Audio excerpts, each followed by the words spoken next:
ಅಪ್ಪಾಜಿ, ನನಗೆ ಬೆಂಗಳೂರು ಯೂನಿವರ್ಸಿಟಿಲಿ ಸೀಟ್ ಸಿಕ್ಕಿತೆ. ಹೌದಾ?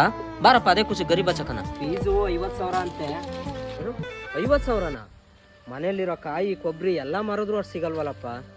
ಹಾ ಇರ್ಲಿ, ಮಂಡಿನಲ್ಲಿ ಸಾಲ ಕೊಡ್ತಾರೆ, ಮುಂದಿನ ಸಲ ಕಾಯಿ ಕೀಳಿಸಿದಾಗ ತೀರುತ್ತೆ ಬಿಡು. ಅಪ್ಪಾಜಿ, ನಾವ್ ಇದೇ ತರ ಈ ತೆಂಗಿನ ಮರಗಳನ್ನೇ ನಂಬ್ಕೊಂಡಿದ್ರೆ ಕೊನೆ ತನಕ ಸಾಲ ಮಾಡ್ಕೊಂಡಿರೋದೆ.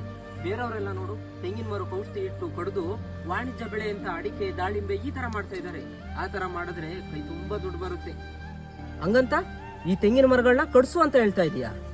ಇಲ್ಲಪ್ಪ, ನಿಮ್ಮ ಅಜ್ಜ ನನಗೆ ಅಂತ ಕೊಟ್ಟಿರೋ ಈ ಮರಗಳನ್ನ ನನ್ನ ಪ್ರಾಣ ಹೋಗೋವರೆಗೂ ಕಡಿಯಲ್ಲ.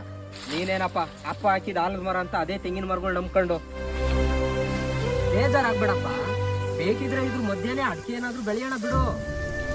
A few years later.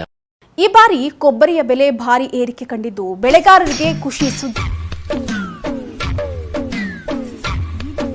ಇದೇನಪ್ಪ, ಬರೀ ಅಡಿಕೆ ಮರಗಳಿಗೆ ಗೊಬ್ಬರ ಹಾಕ್ಸಿದ್ಯಾ, ತೆಂಗಿನ ಮರಕ್ಕೆ ಹಾಕ್ಸೇ ಇಲ್ಲ? ಓ ಇದೇನಪ್ಪ, ದಿಢೀರನ ತೆಂಗಿನ ಮರದ ಮೇಲೆ ಇಷ್ಟೊಂದು ಪ್ರೀತಿ?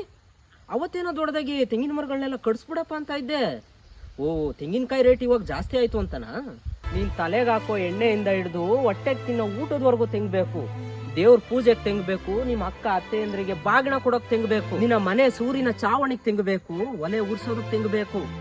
ನೀನು ಹುಷಾರಿಲ್ದೆ ಹಾಸಿಗೆ ಹಿಡ್ದಿದ್ದಾಗ ಇದೇ ತೆಂಗಿನ ಮರದ ಎಳ್ನೀರೇ ನಿನ್ನ ಜೀವ ಉಳಿಸಿದ್ದು. ಅದೆಲ್ಲ ಬಿಡು, ಅಪ್ಪಿ ತಪ್ಪಿ ನಿನಗೆ ಯಾರಾದ್ರೂ ಹೆಣ್ಣು ಕೊಟ್ರೆ, ಅಲ್ಲ ಬೈ ಚಾನ್ಸ್ ಹೆಣ್ಣು ಕೊಟ್ರೆ, ನೀನು ಮದುವೆ ಚಪ್ರಕ್ಕೂ ಇದೇ ತೆಂಗಿನ ಮರದ ಗರಿಗಳೇ ಬೇಕಾಗೋದು.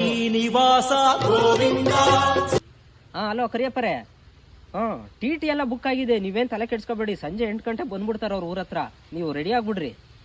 ಹಾ ಇನ್ 2 ಸಾಲ ಇದೆ, ನೀಟಾಗಿ ಗೊಬ್ಬರ ಹಾಕ್ಸ್ಬಿಡು. ನಾನು ಕಾಯಿ ಮಂಡಿಗೆ ಹೋಗಿ ದುಡ್ಡು ಇಸ್ಕೋಬೇಕು.